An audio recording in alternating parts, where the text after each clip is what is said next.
Joshua ဘန်နဲ့ပွဲထိုးဖို့အတွက်အဆင်သင့်မဲလို့ဆိုလိုက်တဲ့ Brandon Royval ချန်ပီယံစိန်ခေါ်ခွင့်ရမယ့်ပွဲမျိုးဖြစ်လို့ရေကုန်ရေကန်းစူးစမ်းလာမယ့်ချင်းတိုင်းသား fighter လေး Joshua ဘန် One Friday Fight 112မှာဒုတိယခေါင်းပွဲထိုးရမယ့်မြန်မာ fighter သွေးလင်းထက်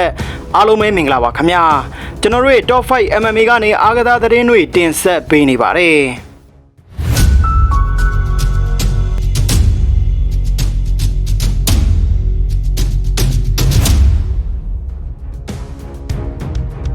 ပြီးခဲ့တဲ့6လပိုင်း10ရက်နေ့ကကျင်းပပြည်စည်းခဲ့တဲ့ UFC 316ပြိုင်ပွဲကြီးပြီး3ဘက်ကြာမှာတော့ UFC 317ပြိုင်ပွဲကြီးကို Las Vegas မှာရှိတဲ့ T-Mobile Arena မှာမြိုင်မြိုင်ဆိုင်ဆိုင်ကျင်းပသွားတော့မှာပါဆိုပါပြိုင်ပွဲကြီးရဲ့ခေါင်းပွဲစဉ်က Top Poirier နဲ့ Oliveira တို့ရဲ့ Lightweight Champion ပွဲစဉ်ကြီးဖြစ်ပြီးဒုတိယခေါင်းပွဲစဉ်အနေနဲ့ Alexander Pantoja နဲ့ Kai Kara France တို့ရဲ့ Flyweight Champion ပွဲကြီးပါဝင်နေတာပါဒုတိယခေါင်းပွဲက Joshua ဘန်ထိုးသက်နေတဲ့ weight တန်းဖြစ်ပြီးဆိုပါပြိုင်ပွဲကြီးမှာ Flyweight Champion စိန်ခေါ်ခွင့်ရမယ့်ပွဲစဉ်မျိုးဖြစ် Brandon Royval နဲ့ Manny Pacquiao တို့ထိုးသက်ဖို့ကနဦးစီစဉ်ထားခဲ့တာပါဒါပေမဲ့ Manny Pacquiao ကခြေချောင်းကျိုးဒဏ်ရာရသွားခဲ့လို့ပြိုင်ပွဲကျင်းပဖို့3ဘက်အလိုမှာပဲပြိုင်ပွဲကနေနှုတ်ထွက်ခဲ့ရတာပါဒီနေရာမှာကျွန်တော်တို့ရဲ့ချင်းတိုင်းသား fighter လေး Joshua ဘန်ရဲ့ဇလန်းကစတာပါUFC 316ပြိုင်ပွဲကြီးအပြီးပြိုင်မဲ့ Brazil fighter Bruno Silva ကိုအနိုင်ယူပြီးတဲ့နောက် Flyweight တန်းရဲ့အဆင့်နှစ်နေရာမှာရှိတဲ့ Champion ဟောင်း Brandon Moreno ကို Joshua ဘန်ကတလီတစားပွဲထိုးသက်ခြင်းကြောင့်ပြောကြားခဲ့တာပါအမြဲတမ်းပွဲထိုးဖို့စိတ်အားထက်သန်နေတဲ့ Joshua ဘန်ကို UFC ဥက္ကဋ္ဌ Dana White ကအတော်လေးသဘောကျနေခဲ့တာလည်းဖြစ်ပါတယ်ဒါကြောင့်ပဲ Joshua ဘန်ပွဲထိုးခြင်းနဲ့လို့ပြောထားတဲ့ Champion ဟောင်း Brandon Moreno ထက် ranking အဆင့်1နေရာမှာရှိနေတဲ့ Brandon Royval နဲ့ပွဲကိုအစားထိုးဝင်ရောက်ထိုးသက်ဖို့ကမ်းလှမ်းခဲ့တာပါ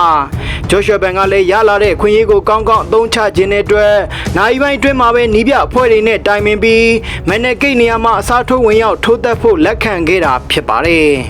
Brandon Royval နဲ့ Joshua ဘန်ပွဲဖြစ်လာခဲ့ခြင်းပေါ်မြန်မာပြည်သက်တွေကြားမှာတော့စိုးရိမ်ပူပန်နေတဲ့သူတွေရှိသလိုတေးရင်မြေကြီးရှင်ရင်ရွှေထီးပွဲမျိုးဖြစ်တယ်လို့ထောက်ပြနေတဲ့သူတွေလည်းရှိပါတယ်။ဘာလို့လဲဆိုတော့ Brandon Royval ရဲ့အဆင့်ရက်တီမှုနဲ့သူ့ရဲ့စွမ်းဆောင်ရည်ကြောင့်ပဲဖြစ်ပါတယ်။ Brandon Royval က UFC မှာ10ဝဲကစားထားပြီး9ပွဲနိုင်3ပွဲပဲရှုံးထားတဲ့ fighter တစ်ယောက်ဖြစ်ပါတယ်။အမေရိကန်နိုင်ငံသားတူဖြစ်ပြီးအရက်က9ပေ9လက်မနဲ့အသက်က32နှစ်အရွယ်ရှိနေပြီဖြစ်တဲ့ fighter ကောင်းတစ်ယောက်လည်းဖြစ်ပါတယ်။တခုကောင်းတာက Brandon Royval ရော Joshua ဘန်နှစ်ယောက်လုံးက stand fight အာသန် fighter တွေဖြစ်တာကြောင့်တကယ့်ကိုကြည့်လို့ကောင်းတဲ့ပွဲစဉ်မျိုးဖြစ်လာမှာတော့သိကြပါတယ်။ Joshua ဘန်ရဲ့အရက်က9ပေ9လက်မှာပဲရှိလို့ဒီပွဲက Joshua ဘန်အတွက်သတိကြီးထားရမယ့်ပွဲမျိုးလည်းဖြစ်ပါတယ်။ပထမပွဲပြီးဒုတိယပွဲကို21ရက်အကြာမှာထိုးသက်မဲ့ Joshua ဘန်အနေနဲ့ဒီပွဲစဉ်မှာဘလို့ပုံစံမျိုးနီးပြူတွေချပြလာမလဲဆိုတာတကယ့်ကိုရင်ခုန်ဖို့ကောင်းနေတာလေးဖြစ်ပါတယ်။ Brandon Royval ကိုသာအနိုင်ရခဲ့မယ်ဆိုရင်တော့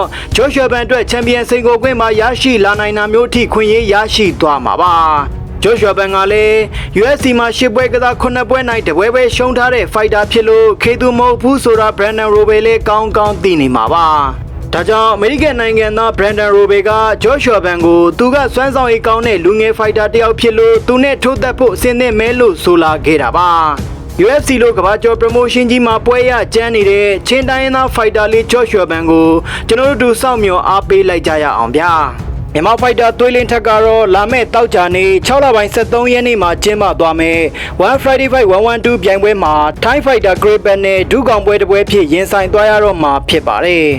သွေးလင်းထက်ကအခုမှပွဲရလာပေမဲ့မိုးထက်အောင်ကတော့ပွဲရထားတာလွန်ခဲ့တဲ့ရက်ပိုင်းကလေးကပါသွေးလင်းတက်အနေနဲ့ဒီပွဲကိုအနိုင်ကစားဖို့လိုပါတယ်။ရှုံးပွဲတွေဆက်နေတဲ့အတွက်အနိုင်ကစားခိုင်းတာမျိုးမဟုတ်ပဲနိုင်ပွဲတွေထပ်ပြီးတော့ဆက်ရအောင်အနိုင်ကစားခိုင်းတာပါ။နောက်ပြီးသွေးလင်းထက်အတွက်ဒီပွဲဟာအရန်ကြီးခက်ခဲမဲ့ပုံစံမျိုးတော့မဟုတ်ပါဘူး။ဘာလို့လဲဆိုတော့တစ်ဖက်က Thai fighter ဟာ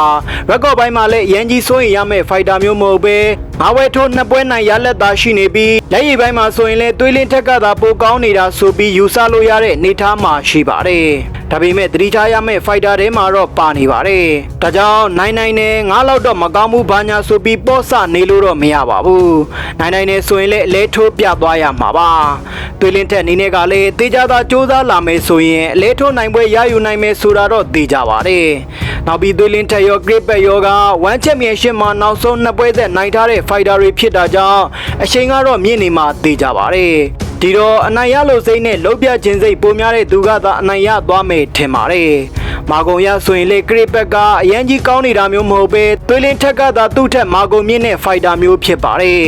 ဒါပေမဲ့ခရစ်ဘက်ရဲ့ကောင်းတာလက်သီးတွေကတော်တော်လေးကိုမိမိုက်တဲ့အထဲမှာပါပါတယ်